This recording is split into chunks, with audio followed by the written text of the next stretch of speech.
Hi, welcome, and thank you everyone for joining us for the third in a series of webinars that are hosted by Rocky Mountain Institute on the 7 challenges for energy transformation and the work that we and a broad network of partners around the world are driving to address these challenges head on. This event is brought to you by RMI's Solutions Council and Innovator Circle. Thank you to all of our members who are part of those giving circles and those of you joining us today and the important role that all of you play in making RMI's work possible through your support. The 7 challenges are identified areas required for a rapid energy transition to and with collective action and effective collaboration to keep global temperature rise to well below 1.5 degrees Celsius. So as we get started today, just a bit of housekeeping. We will have 40 minutes of presentation, followed by 20 minutes of Q&A. You can submit your questions anytime during the broadcast and conversation by entering them into the comments section of your dashboard. Then we'll address as many as we can during the Q&A portion of our agenda. A recording will be made available and distributed to everyone joining us today after the completion of the discussion. So first, about our guest today, we'll hear from Britta Gross, who is an RMI Managing Director with our Mobility Program. Michael Backstrom, Managing Director of Energy and Environmental Policy for Southern California Edison. Chris King, the SVP of eMobility for Siemens. And last but not least, Rick Spina, who is the VP of Electric Vehicle Commercialization and Industrialization for General Motors. All of them will be discussing the massive potential to reduce carbon emissions in the mobility sector by shifting toward an electrified and more efficient transportation system. Thank you so much to all of our panelists for joining today. And Britta, we'll start by handing it off to you. Thank you, Kelly. I really appreciate that. I hope you can hear me just fine out there. First, I want to thank everyone for dialing in to a transportation conversation. I'm always excited when there's so much enthusiasm about transportation. It's important because it's the #1 sector of carbon emissions in the United States today. And so I want to dig right down and get right into it. And let's talk about what it takes to start scaling up electric vehicles in the transportation sector. If I can go to the next slide, Kelly, please. This is a slide that just for you will frame up where transportation is relative to greenhouse gases globally.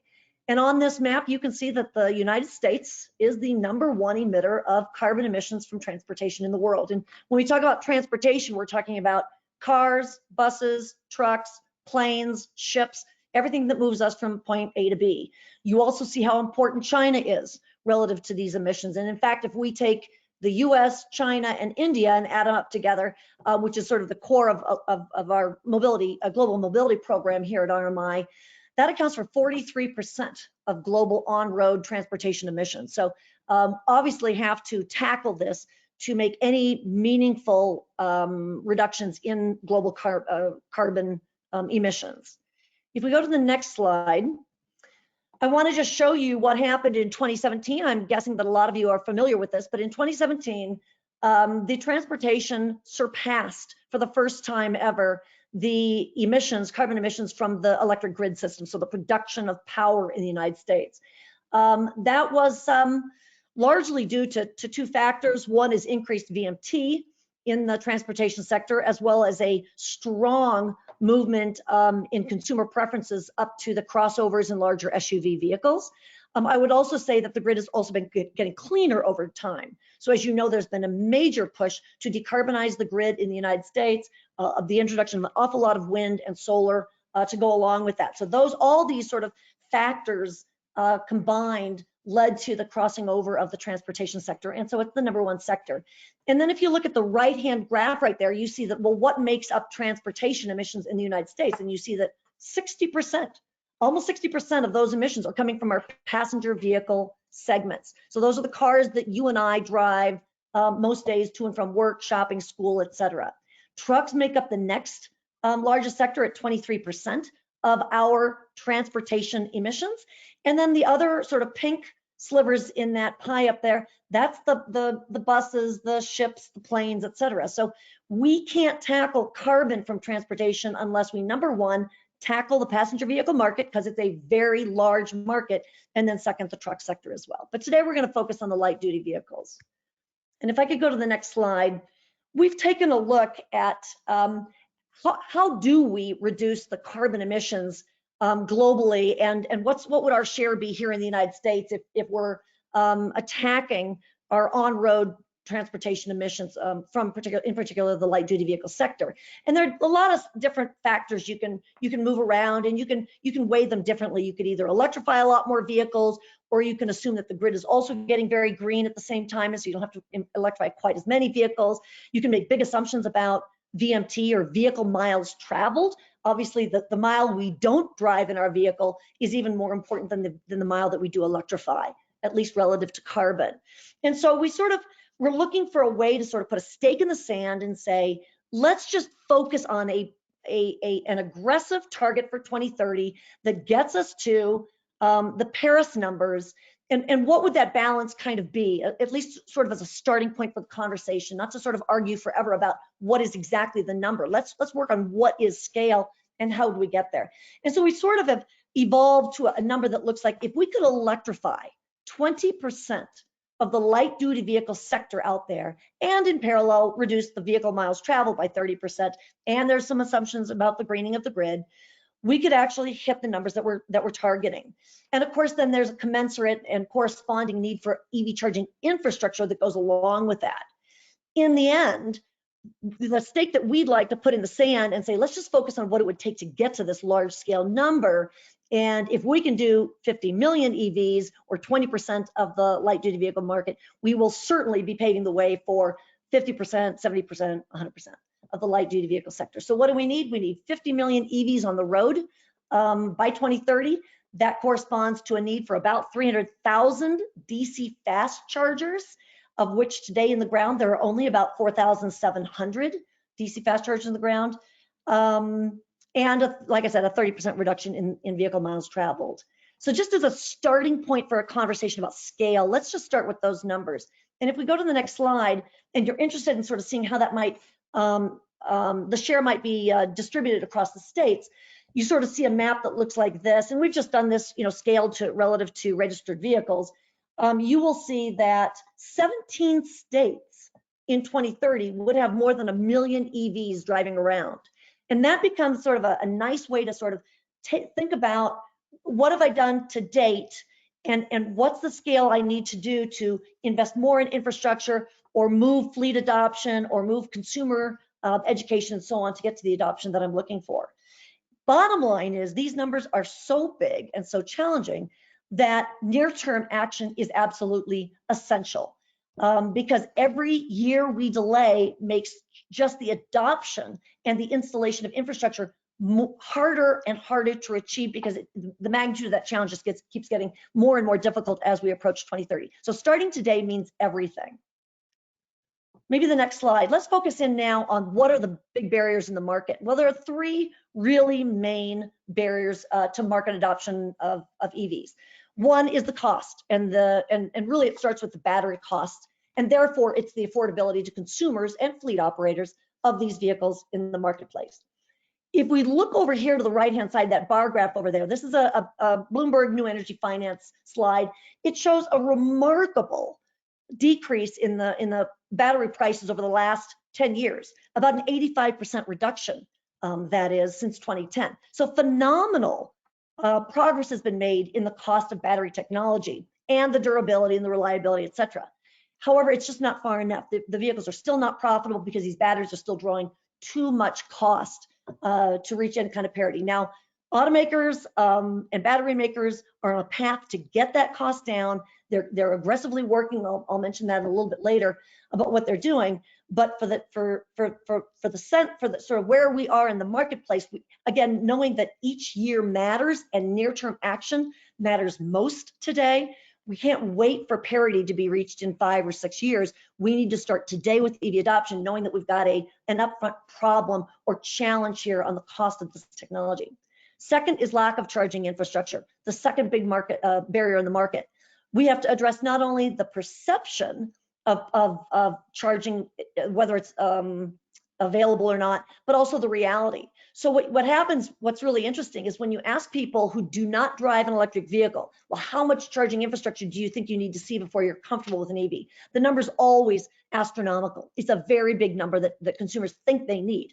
Whereas when you drive an EV, you begin to realize, oh, I almost always charge only at home. And if my workplace offers charging, I'm charging at workplace too. Rarely, very rarely do EV drivers charge in the public space. I've got some data on that in a second too. And then third, the third big market barrier is EV demand itself. Driving consumer and fleet demand through arguably a balance of these other two initiatives. More infrastructure would drive demand, lower cost of the vehicles up front would drive more demand, and so on. So these are the three things that we have to hit hard, and I'll be talking to the panelists here in a bit about these barriers and what they think, where they think we are on these two. I mentioned before on the next slide, I mentioned the trend that consumers are making, and this is a global trend, by the way. Consumers shifting from smaller cars to larger crossovers, or CUVs in other words, and SUVs and pickup trucks. And so if you just look at the bar graph on the left, you see the steadily increasing blue line there that just shows over the last 7 years or so, the constant continuous increase in CUV, SUV truck adoption. And then the decrease in the gray curve there, the cars diminishing over time. This is an incredibly important behavioral shift to understand because it has impacted the efficiency of vehicles, and therefore you saw that crossover point I mentioned before about how the transportation sector is emitting more today than the power sector is actually. And then if you look on the right, this is emphasizing that this is not just a US phenomenon, although the US accounts for about 50% sales of CUVs or crossovers and SUVs. But China, look at China's number there on the bottom right-hand side. China, 40% of all sales are in the CUV, SUV category. Europe, 33%, India, 30%. So this is a global, worldwide phenomenon and does not work in our favor as we're trying to not only get battery cost out of these vehicles, as these vehicles get bigger and heavier, of course, it demands more battery to move them. If I can go to the next slide, the really good news, however, is that in the early years of the EV market, in 2008 through, let's say, 2014, 2015, almost all vehicles were cars. Almost all EVs on the market being offered were cars in the car segment. But what you start to see happen now on the sort of the more recent years, 2017, 18, 19, you're starting to see a much bigger influx of CUVs and SUVs. Again, a direct correlation to the battery costs coming down, the ability to package batteries into larger vehicles now. In fact, if you look in that box over there to the right-hand side for 2019, the bottom side, you can see that of the 83 models of EVs in the market offered in North America in 2019, about 50 of those were cars, but 20 of those approximately were crossovers and SUVs. No pickups still, but they are coming, and one van in that portfolio. So a broader selection of battery styles is certainly going to help drive EV adoption. On the next slide, I just wanted to sort of paint the landscape about infrastructure. Here's another example where, just like battery costs, a lot has happened in the last 10 years. And so if we just sort of do a snapshot in time and look at 2015, and we look at how many DC fast chargers were in the ground, public chargers were in the ground back in 2015, you see that there were only 204 stations offering DC fast charging. Fast forward today to April, a couple weeks ago, and there are now 2,200 charging sites with DC fast chargers in the ground, a total of 4,700 chargers themselves, or ports where you can actually charge your vehicle. So significant progress has been made in just the last even 5 years, but so much more needs to be done, of course, to get to that scale I talked about a moment ago for 2030 in support of something like 50 million electric vehicles. The next slide here, well, where's the investment coming from today? I think it's important to understand who's funding this stuff and what more do we have to do to scale up to the 2030 type of numbers. Well, the Electrify America network of stations, it's a real thoughtful top-down strategy. This is part of the Volkswagen settlement with the Department of Justice over their emissions challenges. And you see that was a very important program to begin to build this perceived charging network for consumers that actually think you have to have chargers everywhere in the public space. And part of that is really true. You do have to have a network of chargers that can take you from one major city to the next and maybe even on vacation. So it becomes very important. So that was a very important investment that came in. The second area was another pot of money related to the Volkswagen settlement. That is a large influx of about $2.9 billion that went from Volkswagen into the various states. And in the green, you see all the states that agreed and committed to spend some of that portion of money on EV charging infrastructure. So a really important acknowledgement by the states that some of the money should be going to EV charging infrastructure. Really good to see. And then finally, what I consider the most important investment area is what's coming in from the utilities. And so here you see a number of green states where utilities, investor-owned utilities, have gotten funding approved through the public utility commissions, and they have at least one investor-owned utility in the state has been approved to go ahead and begin building charging infrastructure. In fact, to the order of $1.5 billion approved already, and another $1.4 billion sitting with public utility commissions pending approval. So another really important stakeholder in the process of getting infrastructure in the ground. And then on the next slide here, I just wanted to make a quick point about, again, where does infrastructure have to be built? And what you see in this pyramid over here on the left is that 80% of all charging is done, almost according to every single study out there, is done at the home. So either a single family home or your apartment, condominium, wherever you reside. Workplace charging in the middle typically accounts for about 15% of all charging. Again, that just fluctuates very much with how much workplace charging is being provided. How many corporations and employers are actually providing an outlet on the wall or a level 2 charger at 240 volt to charge a vehicle. And then at the very top, the very sparse and limited use of public charging is limited to about 5%. Typically, that number looks like 3% of all charging is actually done in the public space. What's really cool about this, and some of my panelists know an awful lot about this, but what's really cool about this is if you look at the graph on the right-hand side, this is 1 week of data showing where cars are parked. And so what you see is green is where the vehicles are parked at home. You see Monday through Friday, the 5 work days of the week, that's where the cars are parked at work. And then the blue really represents churches, schools, retail, and even driving around. So there's this huge opportunity because 80% of all charging is at home, 15% in the workplace. There is a huge opportunity as the largest load coming on the grid, the smartest grid, and the most flexible grid load coming on the grid since air conditioning and kitchen appliances. There's this huge opportunity to leverage and take advantage of wind blowing at night and sun and solar, the sun shining during the day, and to avoid curtailing these beautiful clean energy resources, bringing them in and charging the vehicles when most opportune. So this opens up a huge area of opportunity. Next slide. I just wanted to sort of quickly summarize why do we want to electrify? Well, on the vehicle side, there are a lot of benefits, right? It's inherently a better driving experience. The feel of the acceleration, it's instant. The handling, it's smooth. There's no transmission. There's no gear shifting. It's quiet. There's less stress. It's safe and convenient to charge your vehicle at home in the garage or in a carport, much like fueling a cell phone or charging your cell phone. The fuel savings, let alone the fuel savings, which Chris King, who's one of my panelists here today, can talk about. But fuel savings, $12,000 estimated in savings over a 14-year life of an EV on average across the country. So the fuel savings are huge and should mean a lot to consumers. And then there's the price stability of electricity, and it's clean.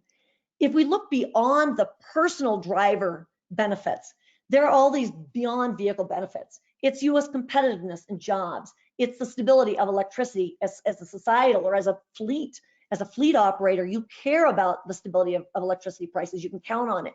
You can bank on it. You can do your forecasts for the next 5 years on it. Economic growth, the grid efficiency. I'm not going to go into too much detail. I'd really like to get to the questions of my panelists here, but the increased use of grid renewables that I mentioned. And then because of the time we're living in right now, this real recognition of what it's like to see and feel clean air and the health impacts. And we know that that's directly related to transportation. So that becomes a really important consideration here that goes beyond the driver of the vehicle, him or herself. If we also go now to the maybe next slide, I'm getting very near the end of my talking points here, but I just wanted to sort of wrap up now and talk about what does it take to achieve 50 million EVs in 2030. Well, I think there are 3 things you have to do. One is we have to begin to acknowledge the full value of transportation electrification. These aren't just values that attribute to the driver of the vehicle. It attributes to all of us. These benefits are all of our benefits. It's the cleaner air, the equity, the climate impact, etc. We need more EV charging infrastructure. There's just no two ways around it. We have got to begin to build EV charging infrastructure that not only satisfies the EVs that are out there, but actually encourages and drives the adoption of EVs because it's plentiful, it feels ubiquitous, it's all over the place. And then finally, we have to drive demand certainty. What the automakers, the truck makers, the bus makers need to know is that there is an audience for these vehicles. When they pump their billions of dollars of investment into these technologies, they need to know that someone's going to be standing at the end of the line waiting and demanding that these vehicles be produced and then be purchased. So it's a very, very important area. And before, so the last slide, the next slide I wanted to talk about, it's easy to get wrapped up in 50 million. It sounds undoable. It's a really, really big number. But I sort of like to reduce this down to somehow what would be, does it feel like we actually could do it if we think about where we are? Well, 50 million EVs by 2030 is really just 1 in 5 of us switching to an EV in the next 10 years. To me, that sounds quite doable. Let me just throw some numbers in there to make sure that we understand why I feel that is something that should be doable. The average transaction price in the United States for a new vehicle in 2019 was almost $39,000. So it's not there are folks out there willing to pay $39,000 on average for a brand new vehicle. So upfront cost is not the only holdback here. Further, 60% of Americans live in single family homes. Generally, single family homes ought to have access to an outlet or enough panel capacity to be able to put in a 240 volt charger. Third, 60% of households in the United States have more than 2 vehicles in them. So you say, well, I need a car that can go long trips on vacation or take me up into the mountain. Well, what about that other car? Can we convince enough Americans, 1 in 5, that you got 2 vehicles in the household, let's make both of them work for us? And then finally, 80% of Americans commute less than 40 miles to and from work each day. Again, well within the range of these larger EVs. And therefore, you're not plugging in at night to replace 300 miles of charge or battery storage capacity in these vehicles. You're usually plugging in at night to replace the 40 miles you drove that day. So I believe this is very doable. I think the conversation is really exciting to have about 2030. And so let's get with it. With that, the next slide, I really wanted to just introduce the 3 companies that are joining us here today. Rick Spina is going to join us from General Motors. General Motors' mission statement today is 0 crashes, 0 emissions, and 0 congestion. That's a future that's autonomous, electric, and connected. They're investing $20 billion in EVs over the next 5 years, including 10 new electric vehicles due out by 2025.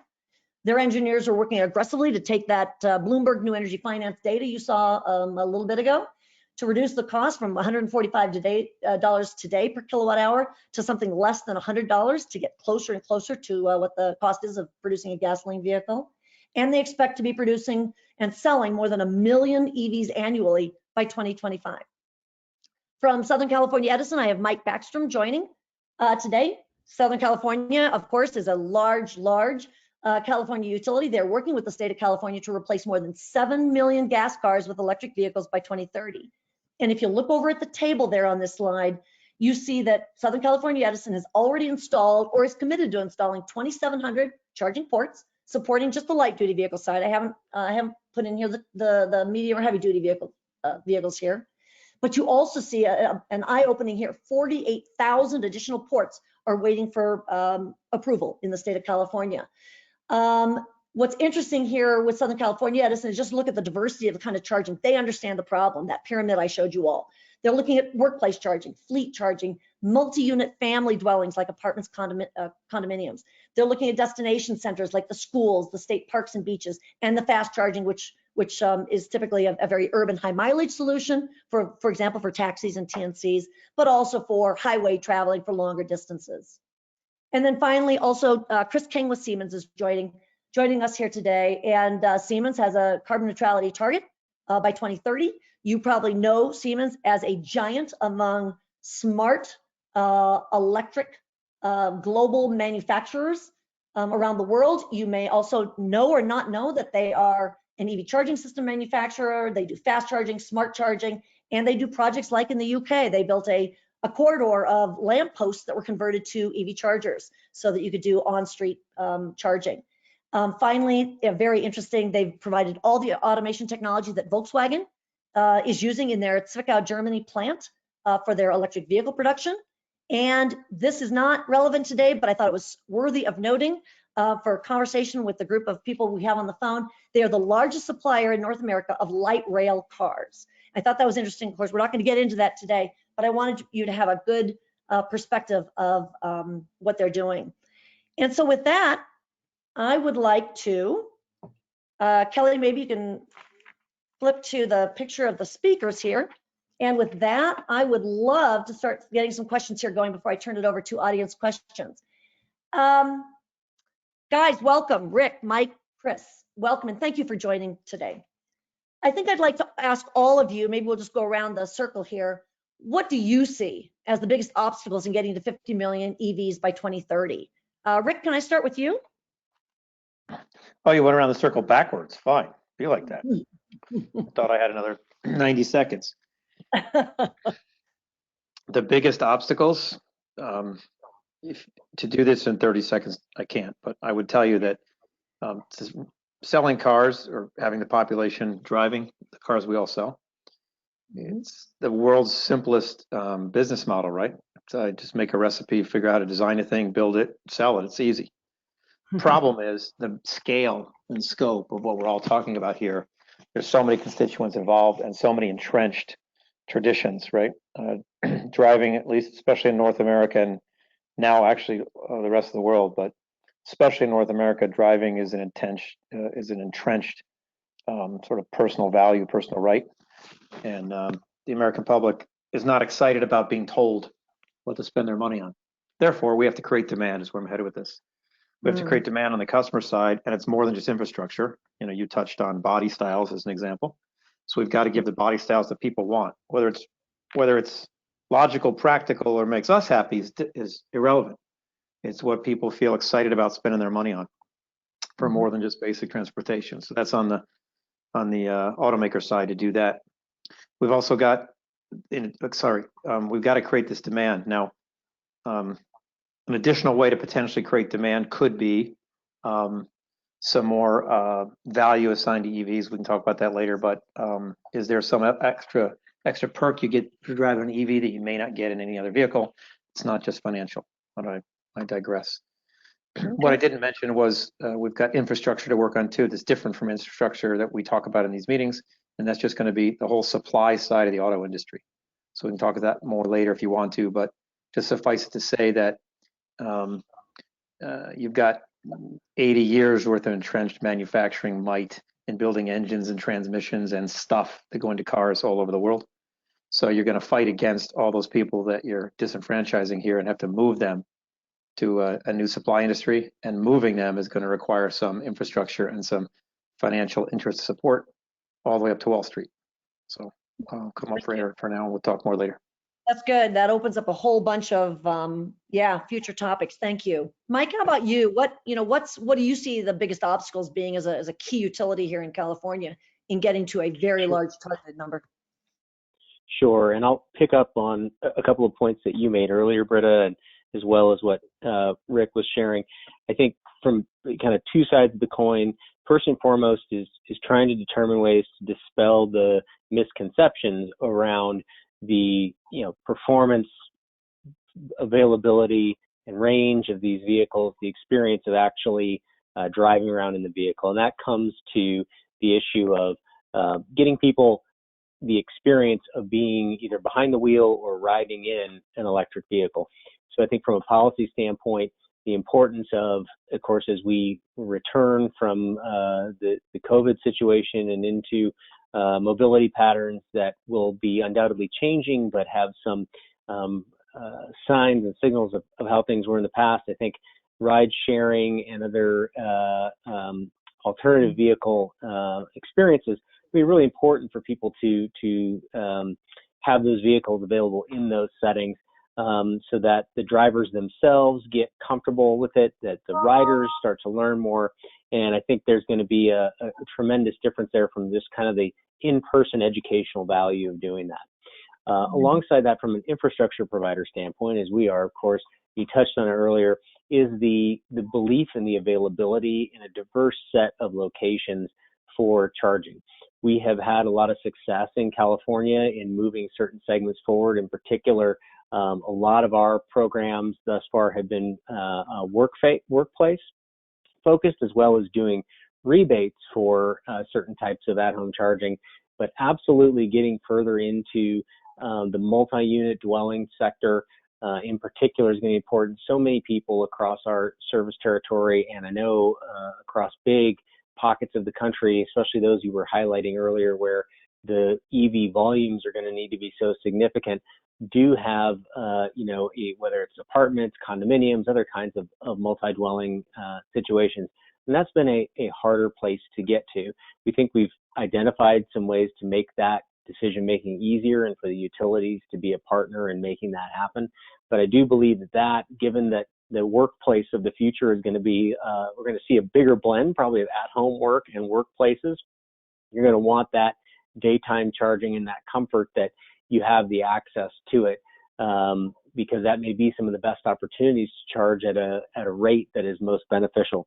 So I think hitting those two components, and then of course kind of circling back to the initial around that getting drivers in the vehicles, I do think for the near term we need to continue to focus on addressing the upfront purchase price challenge, getting and having sustainable and durable incentives in the marketplace to help levelize the cost, and then eventually over time we'll see that catch up happen. But to me, those are the spaces, kind of getting people in the vehicles and having the charging that is suited to the types of charging experiences that folks are going to need to have access to. Okay, thanks. Thanks, Mike. Chris, how about you? What do you see as the biggest obstacles? Hey, Britta, thanks for having me on this. And by the way, all those light rail vehicles are electric, of course. I talk about three anxieties here. One is range anxiety, which you already brought up. And the second one is charger anxiety. So if I find a charger, can I actually use it? And this is the real issue, because it may be out of order, or it may require a membership in a network that I'm not a member of. And it really should be as easy as buying gasoline. I may not be able to pay for it if I'm not a member of the network. I may not even be able to plug in. If it's a Tesla network and I don't have a Tesla, I can't use it. For example, we still have 3 different connectors out there for chargers. So just having that confidence in being able to use a charger once I do find it is so important. And then the third anxiety is model anxiety. You talked about a lot more models being available, but yet there are no pickup trucks out there. There's only one SUV, I think, or a couple of SUVs. So there's a little bit more in that space. But unlike, where we go out and buy a car, we can normally compare it with 4 or 5 different manufacturers for a similar vehicle. We're not seeing that yet with electric. Now, there is a bit of a contrast with Europe, which I think helps pave the way and gives us some lessons to get to those 50 million EVs. So Europe, there are a lot more models available. In fact, there are several models available over there that people would really like to have here, but they're not. And as you know, that's true in the U.S. as well, with some models being available in California and nowhere else. And one reason for that is the ZEV targets that they have, and a real buy-in from the population for the support of electrification of transportation. So they've got the models there. That seems to be much less of an issue, and they've got better adoption. And on the chargers and the access to chargers, they've got more standards and interoperability, and I can talk about that more later. But essentially, you can use just about any charger there, public charger, and be able to pay for it, even if you're not a member of the network, because they're all connected through a centralized hub, which is something that does not exist here. So those would be 3 things that I would highlight. All right. Thanks for that structure too, because and you guys have all raised fantastic points here. Obviously, we have to just get at it, don't we? All these points. Maybe Rick, back to you. The federal EV tax credit for $7,500 no longer applies. It's expired for GM and Tesla vehicles. Are incentives still important for consumers? Only for those people that care about money, which last I checked is almost everybody. So yeah, it's important. I mean, really, the context, think about it, is it, for us anyway, it mostly makes a difference if a person is shopping. If we were going to get a person to convert from an ICE to EV, oftentimes that sweetener is enough to get them over the hump. Okay. So my sense and our sense is it won't affect the hardcore EV buyer. They'll just go buy, they may, if they really want the rebate, they'll buy a different manufacturer's product who still has it versus GM and Tesla. But more importantly, it's going to affect conversion ratio of those people that are on the fence. But reality is it's gone for now for us, so we just got to deal with it. So, so a few more years of incentivizing, correct? Until we get to some kind of parity where they can stand on their own? I'm not sure if that was a question or not, but the fundamental problem, as you said earlier, is just going to be the costs. The battery production costs are still relatively high compared to an engine transmission traditional. So it's just industry-wise, we have to fight that. So to answer your question, yes. Yep, without some sort of other factor, naturally they're going to be more expensive. Exactly. Thank you. Hey, Mike, a question for you. California's out in front. Southern California Edison's right in there, but there are 3,200 utilities in the United States, and they're not all equally aggressively involved in, leading the way and accelerating, the transition to EVs. Any tips for them?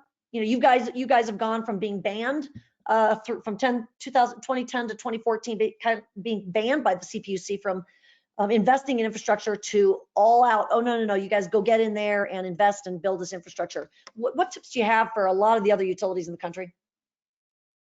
Yeah, thanks for that question. Really, I think there are going to continue to be regional needs and differences that are about how the utilities step in to help advance this market.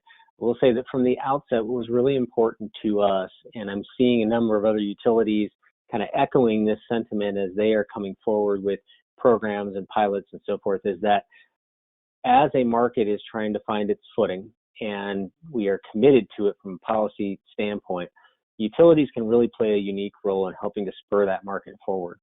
And it's not about, it wasn't for us and still isn't about the utilities owning the vast majority of the necessary infrastructure or dominating the marketplace. Rather, we're in a kind of a unique position to help seed the early stages at a time when the business case is more challenging for a private provider.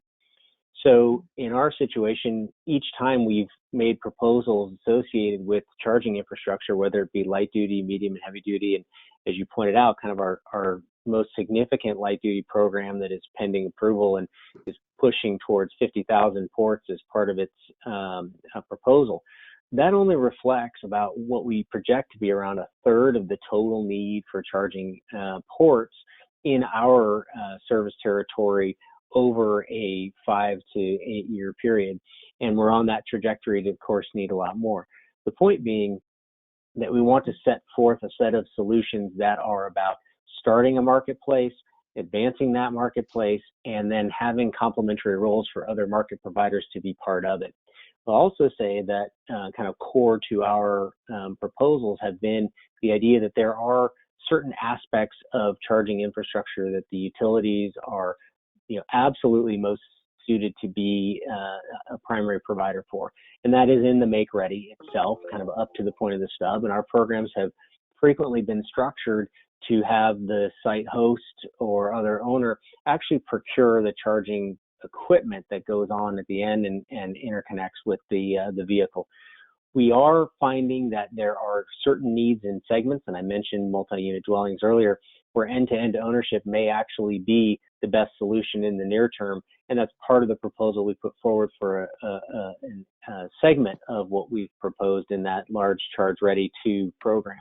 But at the end of the day, it really was about how we reached out to the marketplace, how we thought about the role of the EVSE providers, how we thought about the role of other infrastructure providers, and of course the plans of the automakers and our communities. There's a lot of regional variation in the service territory that we serve. We have 50,000 square miles that we cover. A third of our customers are on some version of income assistance, and close to a third live in disadvantaged communities that are heavily affected by air quality issues. And so all of these things kind of come together to try to tailor the solutions that can help that broad community come together. And then the last thing I'll mention is, I think as we move forward into the future, thinking about this regionally is really important. So we are part of a transportation electrification partnership in the greater LA region that involves some of our sister utilities as well, along with a number of other partners, about setting a collective objective around where we want to go and having a target to get there. That makes it easier for the Public Utilities Commission to say this is about a broader set of solutions. The utility has a role to play in that. So from the state level down to these kinds of regional partnerships, in our case, and I'm sure this is true for many utilities out there, a lot of our customers they are transitory across our territories between work and home and the vacations they want to take and other things they need to do. They need to have that confidence that utility programs are going to be on a kind of a joint path to create the infrastructure in a timetable that matches up and allows that purchase to get easier. So I think for the utilities, a lot of it is about that engagement and thinking beyond our own service territory and how we can partner in regional ways to have plans that line up and make it easier for the utility commissions to support that effort, knowing that it's not all isolated and it is not something that is likely to get stranded on its own. Yeah, maybe just Chris, let me build on that just a second too. Atlas Policy looked at the cost, the investment in infrastructure and found that only 13% of all infrastructure to date has been funded by the private sector. And I think what that tells us is that it's an unprofitable business, generally speaking, whether you're talking about workplace, MDU, or public for sure. It seems going forward to something that's really scale. It's going to be government funding, but it's also going to be utility funding that's really, really important. Are there things that you are top of mind for you about what regulatory changes are needed or policies are needed to make sure that utilities are like all in and have the support they need to move forward with the infrastructure we're going to need? Absolutely. So Mike did a great job talking about all of the ways that utilities have capabilities and can really be helpful here. But as a commissioner, as a policymaker, what is the public policy that says utilities should be investing ratepayer money here? And there's actually very powerful evidence for that, and that comes back to the numbers. If you look at an EV over their lifetime, they're going to spend $24,000. They're going to save $24,000 compared to a gas vehicle. Half of that's going to go to savings for the owner. About $3,500 of that is going to go to utility bills paid specifically for the grid. When you pay your utility rates, there are two parts. Part is for the energy and part is for the grid. So that $3,500 is for the grid. The grid's already there. We can use the existing grid to power these things as long as we're doing it off peak. So if we do it on peak, then we'd have to build more grid and that savings goes away. But that's $3,500 per vehicle. And we as ratepayers, you and I and everyone, is losing out on that benefit, that economic benefit that flows to us if this market does not grow. And the utility has that ability to help make it grow, both through those capabilities that Mike was talking about, and then through leveraging ratepayer funds. So these funds go in, but you get this $3,500 per vehicle value back. And every single one of these dollars that has been approved and that you talked about earlier was subjected to a cost-benefit analysis. And the benefits have always exceeded the costs, of course. Otherwise, the commissioner should not be approving these programs.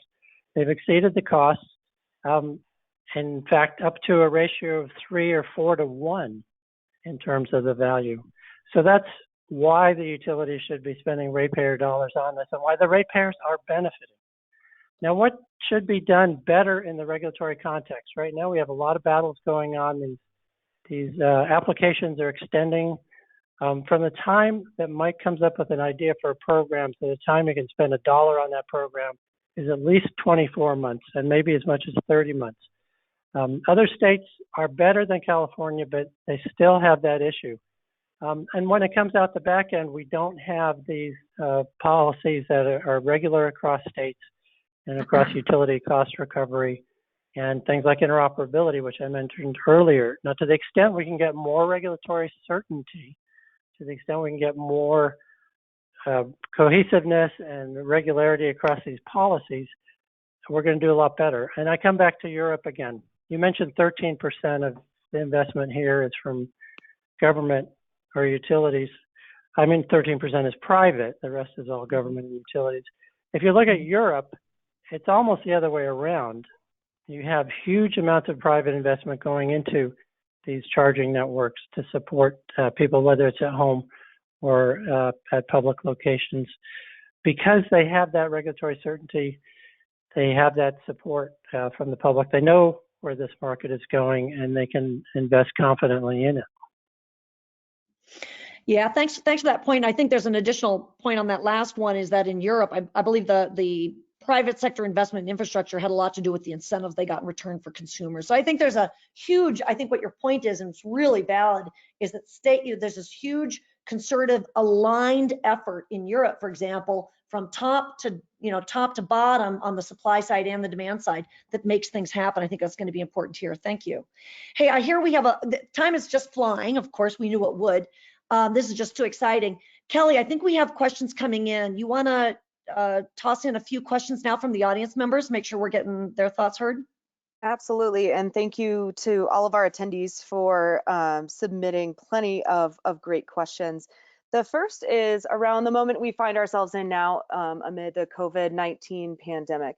How do you feel the pandemic is affecting the push toward electric vehicles? Is it slowing down efforts at all? And what, when it comes to stimulus packages or what we're learning about the global economy, what are key lessons learned that are emerging from the global response to COVID that could be adopted by the electric vehicle consortium? Thanks. Anybody want to answer that one? Any of the guys? It's So far. Go ahead. Yeah, this is Chris. So far, we have seen clearly a drop in the first quarter in some sales, and certainly that'll continue in the second quarter. But there's a huge amount of evidence showing that the adoption of electric vehicles is continuing and perhaps even accelerating, based on the latest forecast by Bloomberg, for example, did one. In Europe, the sales of electric vehicles were up by a huge amount this year. I just saw another report on Canada, up 50% in the first quarter, which ended, with COVID. But so the early indications are that the movement toward electrification is continuing and perhaps even accelerating. Okay, and Chris, would you say that's really a result of awareness, maybe clean air health awareness? Is that maybe where you think this is happening? Yeah, that, and also sort of dealing with the global warming is a huge issue that affects all of us, and being in a shared crisis sort of situation. Mike, Rick, you want to answer, or you want to go to the next question? This is Rick. Chris did a great job on the overall piece of this. I would just give you two more little pieces of data from my chair. First one is it's probably going to cast a short-term pall on ride sharing. I said short-term on purpose, right? But deliberately. But people are more concerned about ride sharing for obvious reasons. So we'll see how that plays out over time. The second piece of this, at least in the United States, Chris is right in general globally, and big chunks of the United States in terms of demand and health benefits, et cetera. The United States, so from the data I see, is we're getting more polarized. So I just suspect that these difficulties with some parts of the country versus others, we're going to just see that divide's going to get greater, or will continue to be greater for quite a while. So as a national manufacturer, I'll say if they have a global manufacturer, I just have to serve both. And Thanks, Rick. That's a very, very good point. That's the reality we're living in. Very good. Thank you. Kelly, what else? You got another question there you want to? Yeah, absolutely. Several questions have come in about what types of vehicles make the most sense to focus on when electrifying to get us to these quotas that we need for a 1.5 degree climate threshold. One question is around should there be a focus on 2 or 3 wheelers in China and India?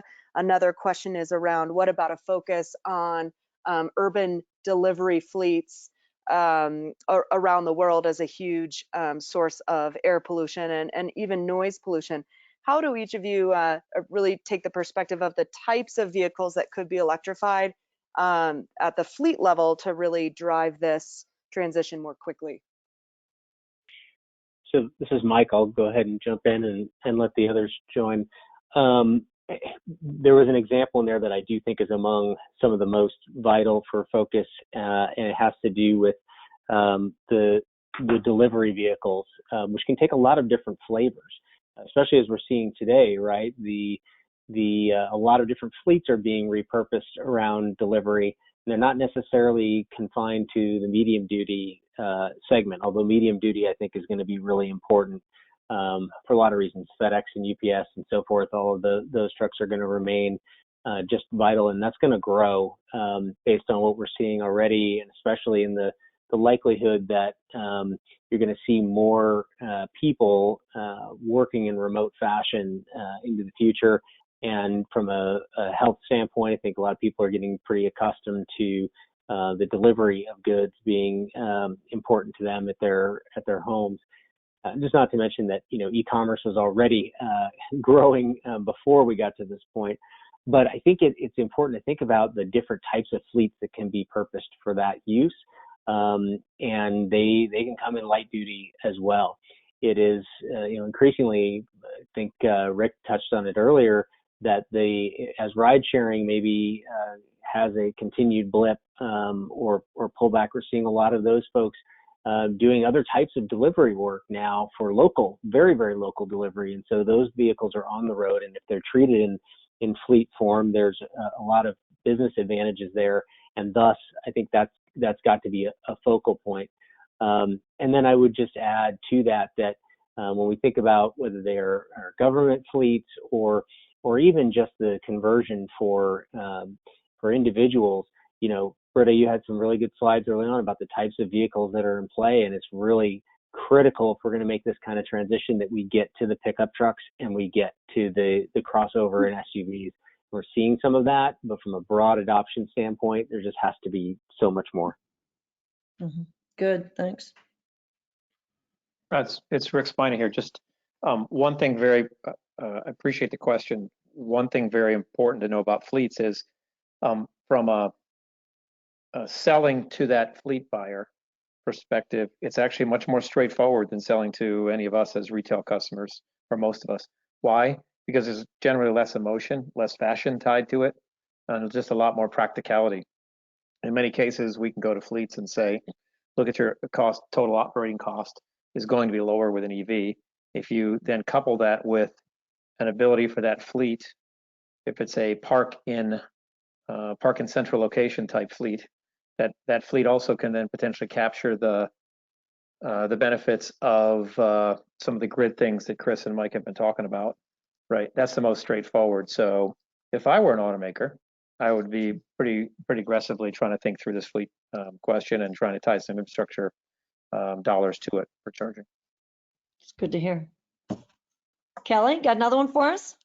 We do, yeah. So when it comes to fleets, we've had a few questions that have come in around the role of ride sharing and I wouldn't say rental cars, but you know, your on-demand vehicles, such as your car to go. What do all of you see as the role of those types of vehicles in spurring the EV revolution? Not only tackling them from a fleet perspective, but also simply the use perspective. You know, for many who are getting in a ride share, an Uber may be their first introduction to an EV. So what is your perspective on the role of ride shares? It's Rick again. We have been running, GM has been running its Maven fleet for a while on with some extensive rideshare use in a couple of locations, not the least of which are LA and San Francisco. And that's been very successful from a receptivity perspective of both the drivers and the people doing the rideshare work. I don't have data on whether that's translated into sales or into more popularity for EVs, but it's proven to be, you know, a very reliable program, and the cost of fueling has been a bargain for people. Not sure if that answers the question, but it's a start. Mike, Chris, any thoughts about ride sharing, rental cars? I know, Mike, you talked a little bit about getting people into the cars, either as drivers or riders. That's exactly what Rick just talked about. You know, COVID's a little bit different right now. We're in a very odd time, but let's, you know, sort of move past that a little bit. You know, what are your thoughts about electrifying these real life fleets so consumers can see first? Absolutely. And I think there's an additional angle to it as well, or feature that's critically important, which is there is an aspect of equity and environmental justice associated with ride sharing. And that is, at least when you see it in our territory and broadly in the state of California, and I'm sure this is true elsewhere as well, a high concentration of ride-sharing drivers are in either lower income or other kinds of demographic sectors that for them this is a vital additional opportunity here around income generation that we really want to be supporting. And for drivers to be doing this and to do so in a clean vehicle really has a lot of benefits both to them from an economic standpoint as well as the cars return home to the communities that oftentimes are heavily impacted by air pollution. So there's a real critical element here around both the utility, not the electric utility, but the broad term of utility of having these vehicles converted because of their durability, because of the fact they require a lot less maintenance, and because of the environmental and social benefits of the vehicles themselves.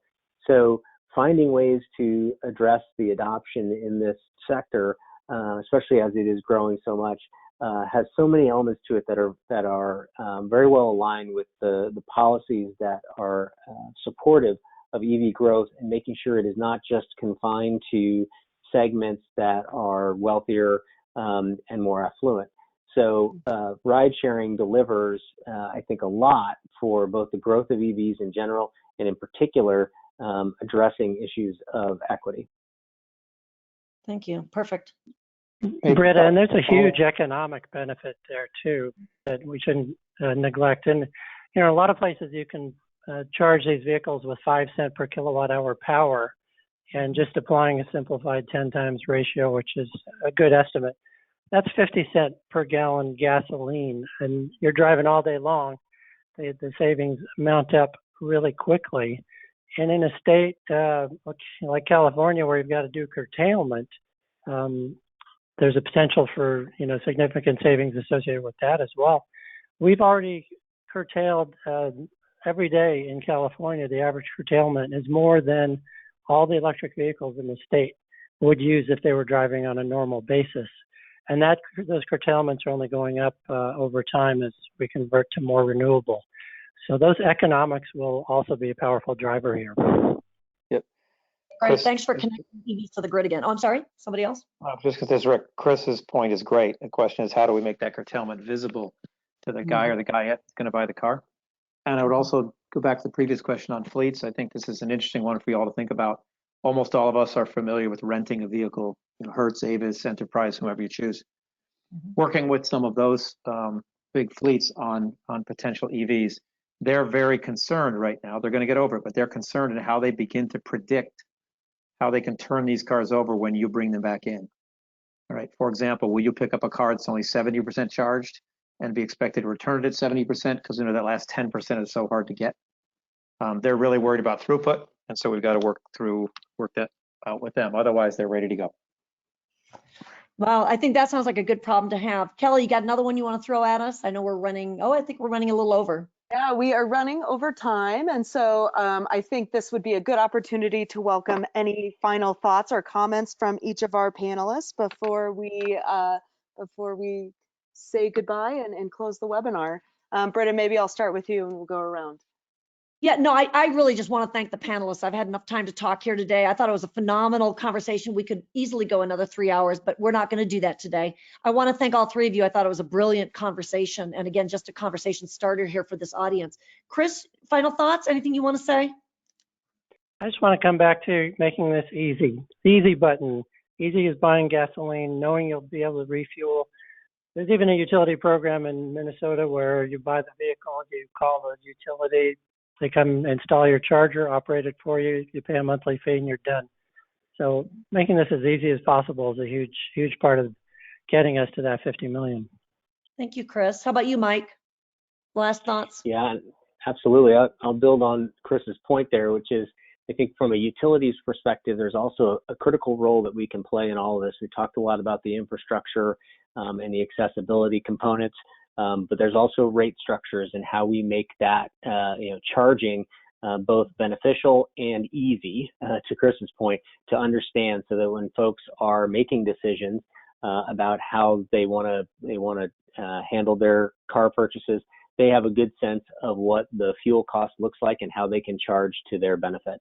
So that's another opportunity there, where both designing those well, communicating them, and making them easy to understand is a vital role and a complement to the other things we've been talking about. Thank you for bringing in their rate design, which obviously plays a big role here. Hey, Rick, final thoughts. You get the last word today. I want Michael's mentality to be at every utility around the country, and I want Chris's data to go with it. To most customers, the large utilities nor the large automakers are considered to be their friends. So anything we can do to make this easier, more transparent, more obvious to people, anything we can do will be helpful, and none of it will be enough.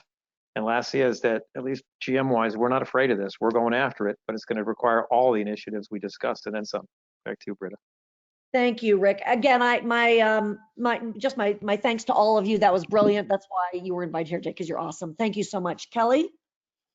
Great, and thank you to all of you, all of our panelists, for joining today. Rick, you'll be happy to know you got a shout out from one of our attendees who says he loves his Chevy Bolt. So thank you, everyone. And thanks to all our attendees for your insightful questions. We very much appreciate everyone's time and attention. And we look forward to seeing you for a future webinar. We will follow up shortly with a recording of today's presentation along with slides.